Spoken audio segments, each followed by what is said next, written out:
Shalom. First and foremost, I want to give all praises, honor, and glory to Yahweh, Bahasham, Yahushai, Bahasham, Racha Kodesh. Double honors to the elders and the apostles of Great Millstone, and peace and blessings to the elect. And today we're going to go into the book of Ecclesiasticus, the 21st chapter. My son, hast thou sinned? Do so no more, but ask pardon for thy former sins. So if you've sinned, repent, right, and ask for forgiveness for any things you may have done in transgression in the past. Flee from sin as from the face of a serpent. For if thou comest too near it, it will bite thee, right? If you look, this and sin is the enticement of sin here, right? So that temptation, flee from it. If you see a place where, you know how it can end up, right? Disappear, okay? Completely avoid it. Let's say, for example, you're whatever setting it is, job, work, wherever, and you know a woman there is married, but she's constantly trying to, entice you. That is a face of a serpent, because you know what can happen, right? If she invites you out and all those, you got to watch out, because if you come too near to it, right, to that opportunity, that temptation, it's gonna bite you, right? Eventually, you're gonna fall prey to it. And the teeth thereof are the teeth of a lion. If you're in a lion's den, chances of you escaping are slim to none. So if you go and put yourself in the den of sin, yeah, chances of you escaping are slim to none. So don't put yourself there. That's how you escape. How do you protect yourself from a lion? Don't end up in a lion's den. It says here, slaying the souls of men. All iniquity is as a two-edged sword, the wounds whereof cannot be healed. Right, that's how deadly or dangerous iniquity is, and so you have to watch against that. Now the wounds of iniquity, through mercy of the Lord, you do have a way back, but generally speaking, you don't want to get pricked or stabbed by iniquity. To terrify and do wrong will waste riches. Thus the house of proud men shall be made desolate. Read down the GNTD. It says, if a person is insolent and arrogant, he may lose everything he has. A prayer out of a poor man's mouth reacheth the ears of God, and his judgment cometh speedily, right? That is that justice for him. He that hateth, and that's why the scriptures tell you, don't offend a poor man lest he curse you in the bitterness of his soul, because his prayer was going to come to the Most High, and the Most High is going to, make good on it. He that hateth to be reproved is in the way of sinners. Yeah, if you don't reproving is for your correction. So if you're going astray and you hate to hear correction, where are you going to stay? You're going to stay in the way of sinners. But he that he that feareth the Lord will repent from his heart. See, once he is reproved, he's going to repent. He's going to humble down. He's going to feel sorrowful. He's going to ask for forgiveness, and he's going to stop. He's not going to do it again. An eloquent man is known far and near, but a man of understanding knoweth when he slippeth. Verse 7 says, someone may be famous as a good speaker, but when he is wrong, a sensible person will detect it. See, because a sensible person, they have that keen ears, right, and a sharp mind. He that buildeth his house with other men's money is like one that gathereth himself stones for the tomb of his burial. Like today, you would say you're digging your own grave. That's what it's like if you're building your house with somebody else's money. The congregation of the wicked is like tow or towel wrapped together. Now, towel or tow is the equivalent of like flax, right, or like hemp fibers, which are highly flammable. Okay, and so they can very quickly burn. So here, when the congregation, the joining of the wicked is like that, meaning that it's one spark away from being destroyed, and the end of them, look at that, is a flame of fire to destroy to destroy them. That's all it takes. The way of sinners is made plain with stones, but at the end thereof is a pit of hell. Plain with stones, meaning like it's like a road that's paved, right? It's smoothly paved. Yahushua said it another way when he said it is broad, right? It's a way that leadeth to destruction.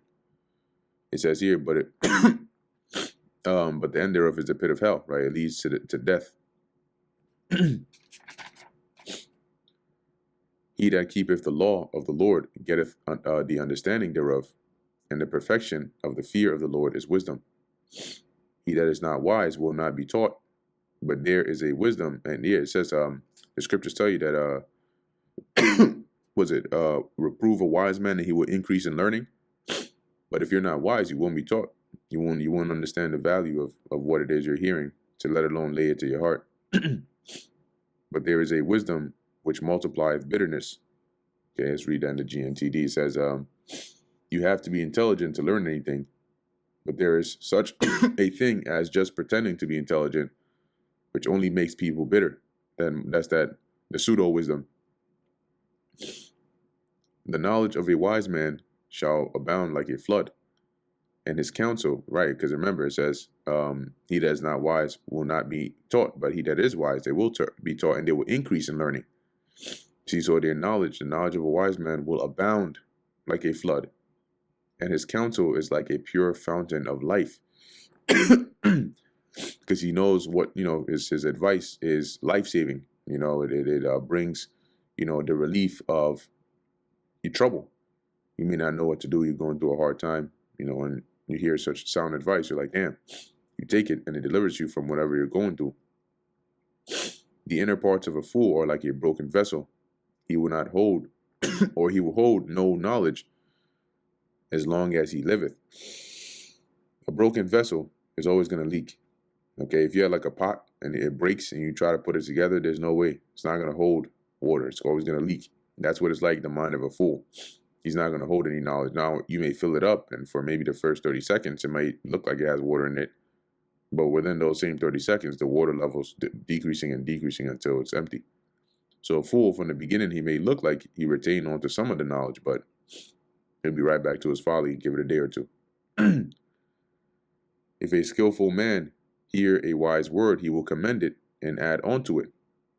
But as soon as one of no understanding heareth it, it displeaseth him, and he casteth it behind his back. And spiritual is the same thing now, right? The elect are likened unto the skillful man who hear this word that's being preached and they commend it, right? And they take heed and they add to it by joining, and giving heed and learning, and some even becoming teachers, right? But it says, but as soon as one of no understanding heareth it, he despiseth it, right? Or he despiseth him, or it displeaseth him. You see that? And he casteth it behind his back. See, they pulled the shoulder. They don't want to hear it. They stop their ear. The talking of a fool is like a burden in the way, but grace shall be found in the lips of the wise. When you hear a fool talking, it's like if you were trying to go somewhere and they block the road. You're like, yo, damn, I need this road. I need this cleared. Move.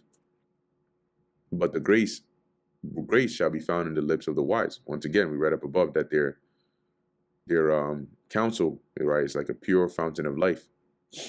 So the lips, meaning their words. They inquire at the mouth of the wise in the congregation, and they shall ponder his words in their heart. Yeah. So when people go for counsel or advice, they go to those that are wise, and they ponder, they reason with the words in their heart. They think about it. Think about it. Verse 18, as is a house that is destroyed, so is wisdom to a fool. Yeah, a house that is destroyed is worthless. And likewise, wisdom is worthless to a fool, because it's too high for him. And the knowledge of the unwise is as talk without sense. See that? The knowledge of the unwise is as talk without sense. It's nonsense. That's what you say. Doctrine unto fools is as fetters on the feet, and like manacles on the right hand. See, it's like a restriction, a chain, and they don't like that discipline, and like it tells you concerning wisdom, it won't be long before he casts them off, right? He can't come under the discipline of doctrine or wisdom or knowledge. A fool lifteth up his voice with laughter, but a wise man doth scarce smile a little, and that shows forth, well, once again, what manner of man, a said individual is. Because a fool is just, everything is funny. Everything is always jokes, laughs, and jokes and giggles. But you got to know, right, when to smile, right, when to laugh.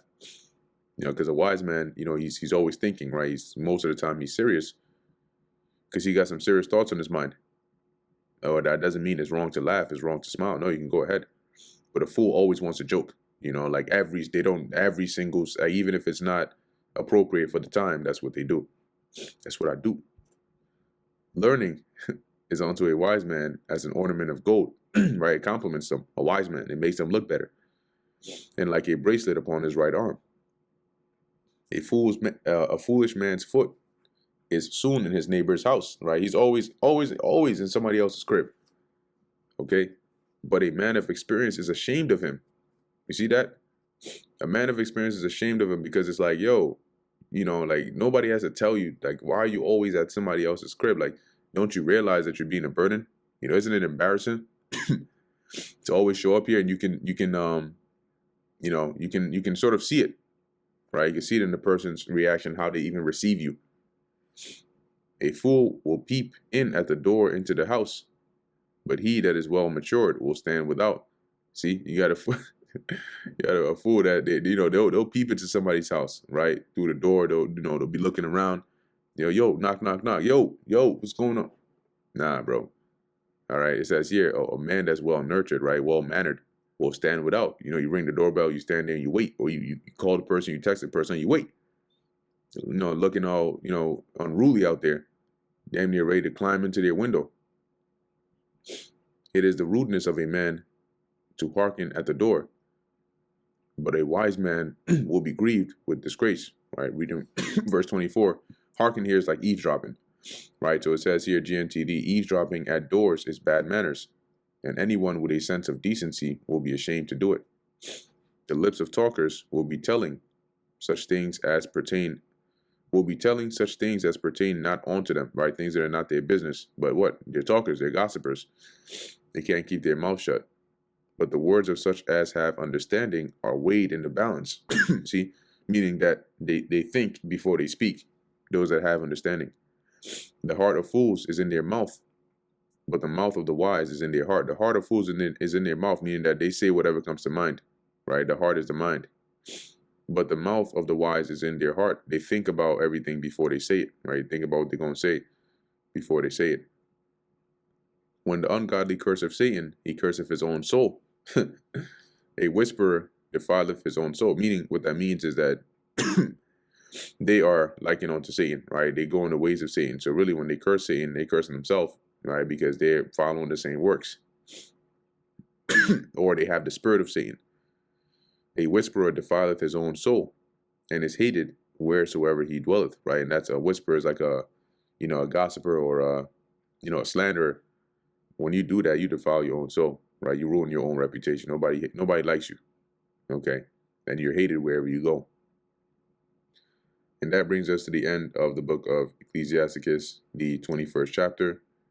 Lord willing, that was edifying to the elect. In closing, I want to give all praises, honor, and glory to Yahweh, Bahasham, Yahweh Shai, Bahasham, Rechak Kodash. And until next time, Shalom.